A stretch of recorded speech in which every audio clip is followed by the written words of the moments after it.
బైవారి గ్రామం మా ఆయన గొలవిల బాబురండి. అలా గొలవిల దుర్గా. నేను 4 సంవత్సరాల నుంచి స్వీట్ షాప్ పెట్టుకున్నాం.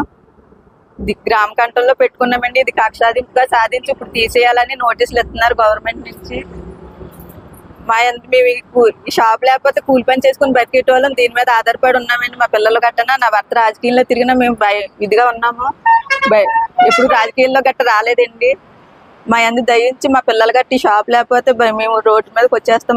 మా ఆయన పరిస్థితి కూడా బాగాలేదు. ఇలా ఆందోళన పెట్టేసుకొని అతను మందు గట్ట తాగేసాడండి. షాప్ బతుకుల్లో ఉంటే హాస్పిటల్ నుంచి మొన్నే తీసుకొచ్చాం 10 కొంచెం మా అందు దయించి మాకు ఈ షాప్ ఉండేలా చేయండి.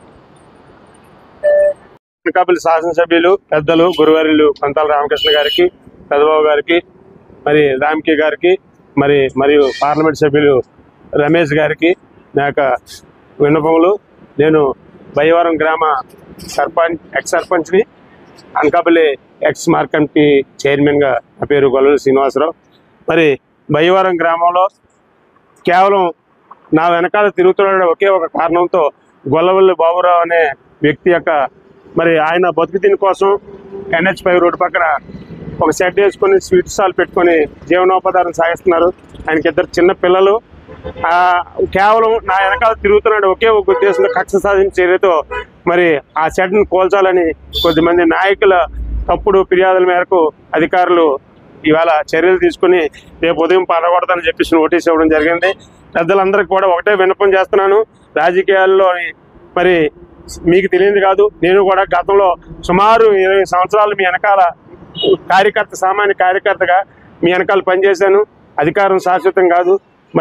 ఆయన ఒకే ఒక తప్పు ఏంటంటే నా వెనకాల తిరగడం ఆయన చేసిన తప్పు అయితే క్షమించవలసిందిగా కోరుకుంటూ ఆ కుటుంబాన్ని ఆదుకోవాల్సింది కోరుకుంటున్నాం. ఎందుకంటే ఆందోళనకు గురై ఆయన పురుగుల మందు 2 తాగి NTR హాస్పిటల్లో 5 రోజులు ఉన్నాడు. మళ్ళీ ఇంటికి తీసుకురాగానే 2వ నోటీస్ ఇస్తే మళ్ళీ నిద్ర మాత్రలు BP మాత్రలు మింగేసి బెనర్జీ గారి హాస్పిటల్ నుంచి నిన్నే తీసుకొచ్చాం. మళ్ళీ అంటే 3వ నోటీస్ ఇచ్చి పడగొడతానని చెప్పేసి అధికారులు ఈ రకంగా ఆయన్ని మానసిక క్షోభకు గురి చేస్తూ ఆ భార్యా బిడ్డల్ని నానా రకాలుగా ఇబ్బందులు పరిచేస్తున్నారు.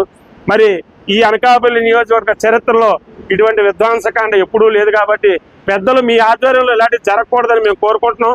పెద్ద మనసుతో దయచేసి దీనిలో మీరు కలుగు చేసుకొని వెంటనే నిలుపుదల చేసి ఆ కుటుంబాన్ని ఆదుకోవాల్సిందిగా మీకు వినయపూర్వకంగా కోరుకుంటూ గతంలో కూడా గత తెలుగుదేశం హయాంలో 277లో గౌరవ హైకోర్టు వారు ఆర్డర్ ఇచ్చారు.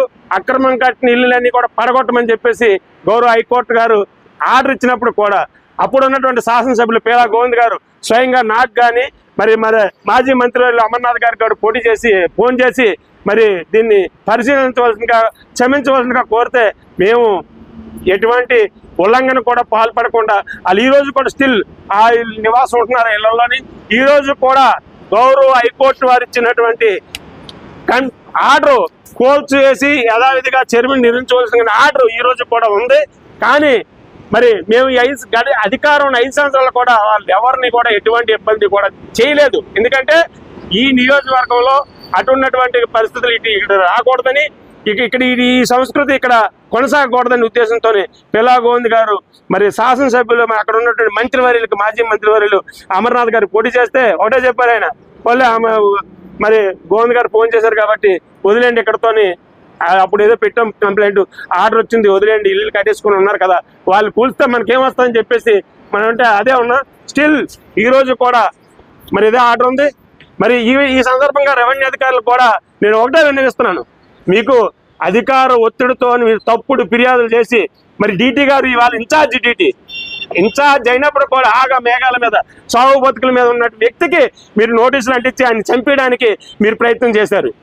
మీరు చెప్పాను, నేను గౌరవ శాసనసభ్యులు గౌరవ పెద్దబాబు గారికి మీరు చెప్పండి, పరిస్థితి చెప్పండి, ఆయన పరిస్థితి బాగోలేదు, మీరు చెప్తే వింటారని చెప్పినప్పుడు కూడా మీరు వినకుండా ఆయన పదే నోటీసులు ఇచ్చి వేధించి ఆయన చావుకి కారణం అవడానికి మీరు పరిష్కరించారు. మీకు దమ్ము ధైర్యం ఉంటే ఈ 277 మీరు గౌరవ హైకోర్టు ఇచ్చిన ఆర్డర్ ఉంది, మీరు పడగొట్టి అప్పుడు వేరే దాన్ని వెళ్ళండి. ఈ నియోజకవర్గంలో అక్రమ కట్టడాలు లేవా, అక్రమం లేవా, ఓన్లీ బయ్యవరం గ్రామంలోనే ఒక 2 సెంట్లలోనే ఒక సామాన్య మానవుడు ఆక్రమించినటువంటి భూమి మీకు కనిపిస్తుందా?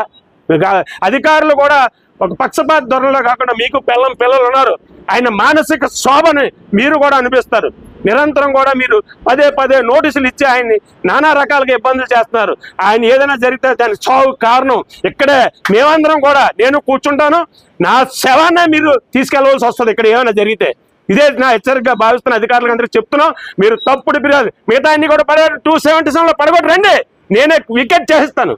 నేను ఈ సందర్భంగా రామకృష్ణ గారు కూడా ఒకటే సార్, పెద్దలు గౌరవనీయులు, మీ హయాంలో ఇటువంటి మాయన మచ్చ మీకు అంటుకోకుండా మీరు దయచేసి పెద్ద మనసుతో మమ్మల్ని ఆదరించి ఆ కుటుంబాన్ని కాపాడవలసిందిగా వినయపూర్వకంగా నమస్కరిస్తూ పెద్దబాబు గారు కానీ రామ్కే గారికి కానీ మరి నేను మరొకసారి వినయపూర్వకంగా కోరుకుంటున్నాం. ఆ కుటుంబాన్ని కాపాడవలసిందిగా కోరుకుంటున్నాం.